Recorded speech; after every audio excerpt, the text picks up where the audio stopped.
ముంగట 10 రూపాయల నోటు పడేసి అది తీసుకునే లోపే వెనక మళ్ళీ పర్సులు కొట్టేసే బ్యాచ్ ఒకటి. బస్ ఎక్కి ఫోన్లకు సూటు పెడతోళ్ళు ఒకళ్ళు, బైకుల మీద వచ్చి చైన్లు గుంజే బ్యాచ్ వేరు. ఇండ్లు దుకాణాలకు జొర్రేటోళ్ళు, ఏటీఎంలు బ్యాంకుల పంతనం చూపిస్తోళ్ళు అలాగు. ఏ గంత రిస్క్ ఎందుకు, సైలెంట్గా వచ్చి సదురుకొని పోవాలి అనుకున్నట్టున్నారు.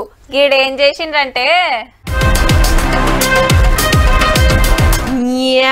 ఏడికెళ్ళి మోపైన్రా ముంచెతానికి అవ్వే దొరికినాది.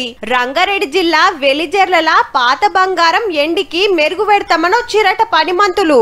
మొదలు ఎండి కడాలిస్తే చెక్కున మెరిసేటట్టు చేసిండ్రట. ఇక ఎమ్మటే అవ్వ మెడలున్న గుండ్ల హారానికి సూటి పెట్టిండ్రు. నీ దగ్గరకు వచ్చిర్రు, నీ దగ్గరకు వచ్చి ఈ గుండ్లని ఏం చేస్తా అని చెప్పి తీసుకున్నారు.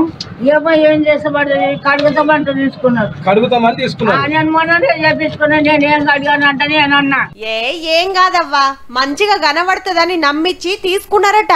పొయ్యి మీద గిన్నెల వేడి నీళ్లు పెట్టమని అందులో పసుపేసి బంగారు నగు ఉన్నట్టు నమ్మిచ్చిరట. ఇంకో టిఫిన్ డబ్బా చేతికిచ్చి గిట్లా గొలుసు పెట్టినమని చేతిలో పెట్టిండ్రట. ఏదో మైకం గమ్మేటట్టు పొడి మోకాన జల్లి ఆడికెళ్ళి పరార్. అవ్వ బయటకొచ్చి మొత్తుకునే వరకు బడవేగాళ్ళు పొలిమేర దాటక ముందే పట్టుకున్నారు ఊరోళ్ళు. ఫోన్ కొడితే పోలీసులు వచ్చి గుంజుకపోయిన్రు.